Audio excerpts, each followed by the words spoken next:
I discovered what really went down at my fiancé's bachelorette party. I don't think I can marry her anymore. My fiancé is the love of my life. She's my ideal woman and I wouldn't change a thing about her. But recently I had started feeling insecure about our relationship. I'm not proud to admit it, but I decided to snoop on her phone last night while looking through her phone. I saw a notification go off, a message from her friends about the bachelorette party came in. So I started obsessing over it like a stalker from TV. I stayed up all night checking her computer and Facebook messages and discovered she had cheated during the party by cheating. I don't mean getting a strip tease or something, which I would be okay with. I understand it's a bachelorette party, but she actually gave a stripper some slop and ended up going home with another one that night. She has this other guy added on Facebook, but the chat merely consists of a message that says "had a good time and it was nice to meet you."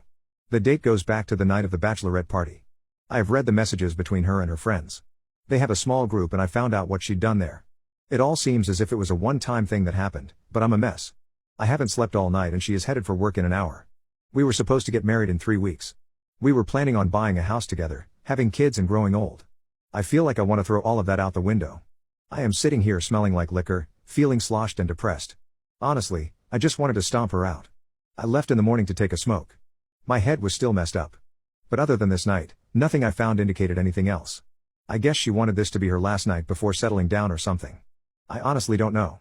And I don't care. When I was outside taking a smoke about 15 to 20 minutes or something. After I left, she had woken up, she noticed the out and asked me what I had been up to, basically came to give me a kiss and a hug. I followed through with it but honestly felt empty doing it. I didn't want to give her any hints of what I knew. She asked why I had been drinking and why I didn't come to sleep last night. I told her I was just having some nightmares, but everything was fine. I felt attached, like I was watching myself in the third person through a TV or something. She asked me if any stress was related to the marriage and the plans. And I just told her something along the lines of, "I love you. How can you be stressed about the best thing in your life?" She got herself ready and left for work. I basically started packing my most important things. I called and canceled the venue where we were supposed to be having the wedding. Apparently they took 15% of the money for canceling early because we were having such a big event. I told them it's fine and I really don't care. At this point, I also saved screenshots of everything and I have taken them with me. Around 1 p.m. I called a taxi and went to stay at a hotel about 60 miles away from my city. I didn't leave any notes or pictures at home. I just left. I just needed the alone time in the hotel to think everything through and process what had happened. At around 3:30 p.m. my phone started getting spammed with calls from my ex-fiancé. I started getting calls and messages from her sister, her friends, her parents, my parents and a few of our mutual friends. The only person I called back was my dad and my mom. I have huge trust in my parents. I basically spilled the beans and told them a nicer story about what happened.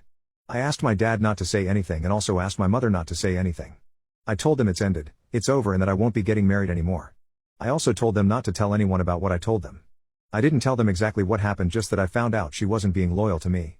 I didn't think giving details would help anyway.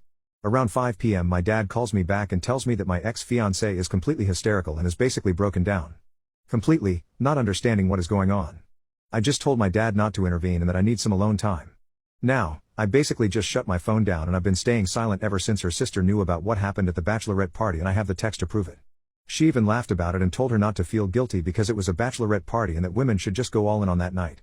I really feel like Neo in the Matrix dodging bullets in slow motion. However, instead of dodging bullets, I have dodged a fluey wife and unwanted children with his wife's endless fights and tons of depression. I honestly feel a lot better knowing that my life will get better. Unfortunately, she has broken down and is begging me to take her back. So is her sister and her friends. They also came up with the worst excuse of what actually happened. I had this gut feeling that she was going to come up with an excuse of some sort. I picked up the phone and the first thing I heard was a torn voice. I could hear she had been crying all day and was in a messed up state. She kept begging me to come back, that there was an explanation for everything and that she loved me. She said I had misunderstood the entire situation. I told her to explain it to me right then. And there she said, because I only saw a small part of the conversation, that it's all been misunderstood, that I should come back home and that I had made an irrational decision to leave during the entire conversation. I was just giving really short empty answers in a cold manner.